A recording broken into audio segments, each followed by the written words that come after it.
I lived alone in an apartment with my pet Doberman Toby. I had moved away from my parents' place ever since I got a full-time job as an IT tech. Thanksgiving was just around the corner, and I had planned to stay by my parents' place for a few days after months of being away. However, although I was looking forward to it, one thing made me anxious: my mother. Being the eldest son who was still single, the task of caring for the woman who raised me was entrusted to me since she was now suffering from dementia. One moment she'd be on cloud 9, and then all of a sudden she'd be acting out of pocket like the girl possessed from the Exorcist movie. And if that wasn't creepy enough, I even saw her in the living room once talking to herself, laughing and crying simultaneously as she stabbed one of our family portraits displayed on the table with a kitchen knife. He's not part of the family! He's not part of the family! He's not part of the family! I had no idea what she was talking about, but after seeing a lot of videos online, everything was leading back to dementia. I didn't know how to respond to the situation, afraid she'd be ridiculed if friends or relatives dropped by the house. However, I vividly remember one of the videos talking about the ability of animals being able to alleviate the suffering of people diagnosed with chronic ailments. So that's when I stopped by the house with Toby one day and was greeted by my mother at the front door. She stared at me for quite a while, making me uneasy. So to withdraw from this awkward situation, I gently pulled my dog by the leash, thinking I should bring him inside the house. However, to my surprise, my mother gripped my other hand ever so tightly, saying, "Get rid of that rodent! You understand me? I don't feel good around that dog!" I replied, "Mom, it's just Toby.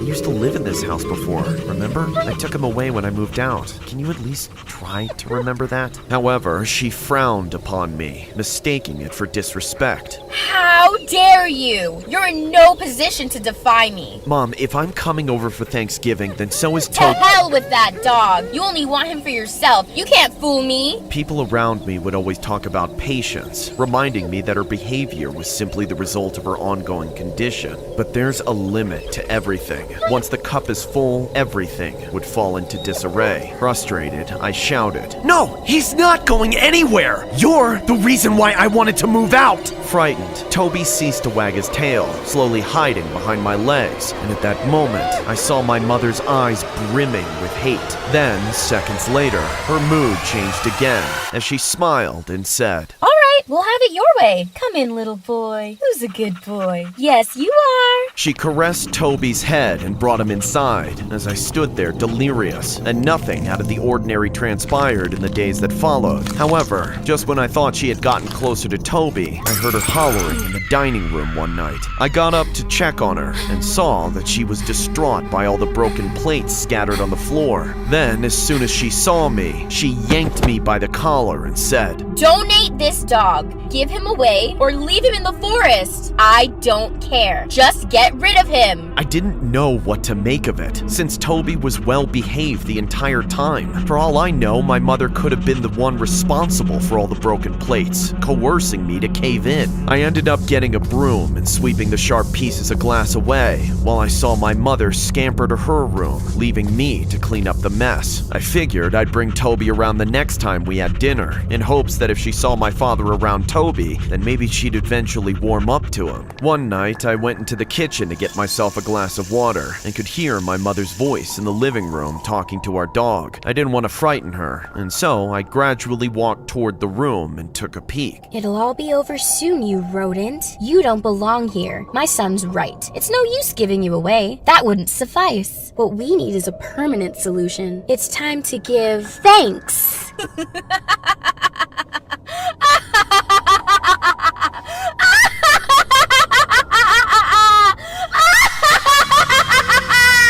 Toby barked in a tone that would imply he was threatened, and for the past couple of weeks, the only time he was ever anxious was whenever my mother was around. So, as most people would do, it would have been reasonable to have kept the dog next to me at all times. However, seeing that she never inflicted physical harm on the dog, I felt that there was no need to intervene, and that ignoring her would be the best course of action. She was indeed known for her bad temper. However, I never saw her as someone who could take the life of a living creature. after. The night before Thanksgiving, my father finally arrived home from his long business trip, and when I suggested buying dinner for us, he immediately gave me the thumbs up. However, it was different for my mother though. Enraged, she kept raving about how she was the woman of the house and that she was the only one responsible for preparing the meals at home. My father and I looked at each other, puzzled and anxious. Finally, to avoid making matters any more awkward, we let her have her way due to her condition and persistence. The following day, I arrived home from a quick stroll at the grocery store to pick up some sides for the Thanksgiving dinner with my parents. I remember seeing my mother placing a massive platter with a silver lid on the table. Crawling its way from the kitchen, the aroma was enticing and irresistible. My father and I couldn't wait to dig in.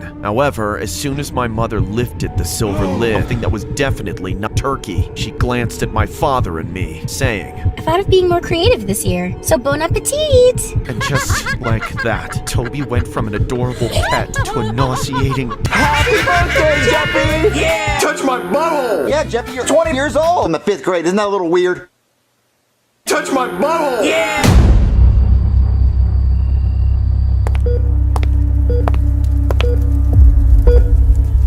I want you to grab him. Bring him to me. I want you to kill him.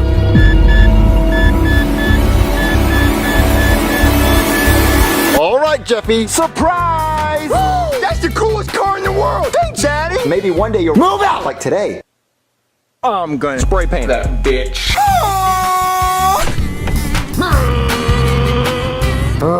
Can you shoot me in the head? Jeffy! He's 20 years old in the 5th grade. Isn't that a little weird? What the Breaking news! A police officer has been kidnapped. If you've seen Brooklyn T. Guy, call 911 immediately. Oh no, Mario, that poor cop!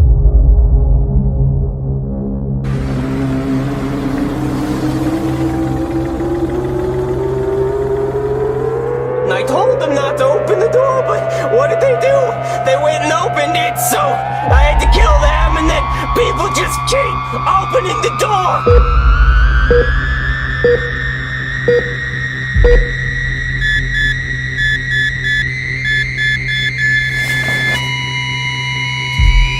You like being loud, huh? Well, let's cut out your tongue here. I wanna be black. Yeah, me too! Me too. Me too, dude. Jesus.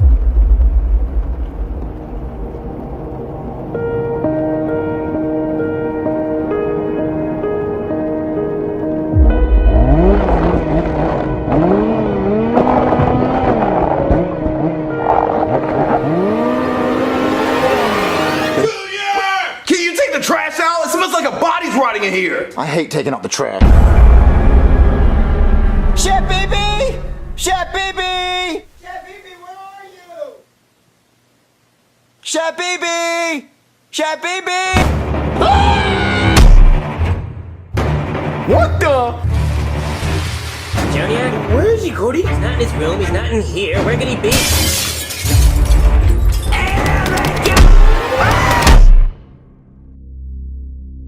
What's going on? Daddy? Junior?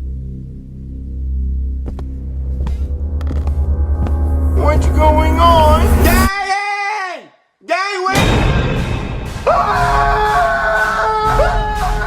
Oh, kids! Where are you, kids? Now, where are those kids at? Help me!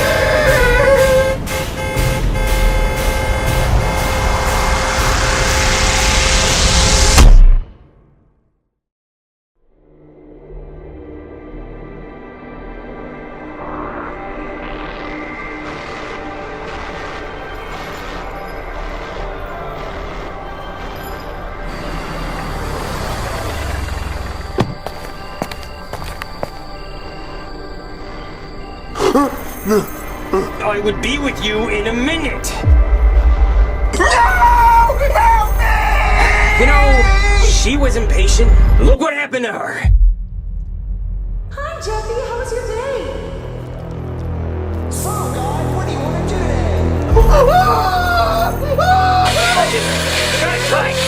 is what happens. I always open the door. This is what I have to do. Somebody help You're next! Alright, let's see, what do I use for this? Ooh, where's my saw? When I arrived, I didn't see Eddie's car in the driveway. I made my way to the front door and rang up his phone once more, but still no answer. Then, Charles opens the front door wearing an apron with the most unhinged smile I've ever seen. Happy Thanksgiving! I'm so glad you could make it. Please, come in. Is Eddie here? I think he should be arriving soon. Just come inside. Right off the bat, I could tell Charles was acting strange. Even more so than usual. But I went inside despite the weird feeling. I sat down at the dining table while Charles went into the kitchen. Have a seat! Eddie should be here any minute now. Okay. You'll see there's already some sides out on the table. Feel free to have some. I'll bring the turkey out in a sec, okay? Alright, dude. I was already creeped out, but I figured Eddie was close by, so I decided to shoot him a text, urging him to disclose his ETA and arrive as soon as possible. Where you at, man? What's your ETA? I need you here. It's so awkward right now. A few minutes passed and still no sign of Eddie. Not even a response to my texts. I started getting antsy and decided to call him.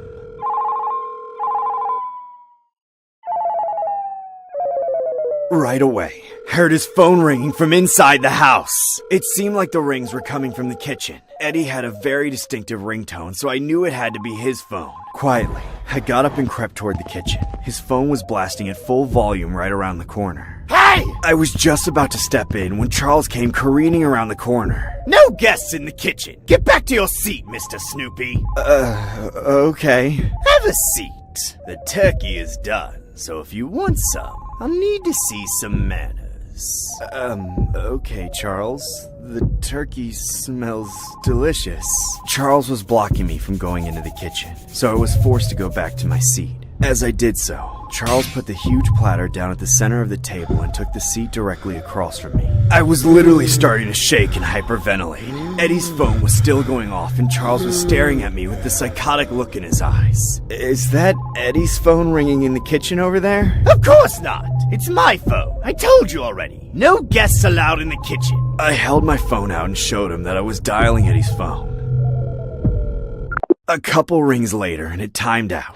In the exact second, the phone in the kitchen stopped ringing. I know you're lying! Where's Eddie? Oh, come on! Don't you want some delicious turkey?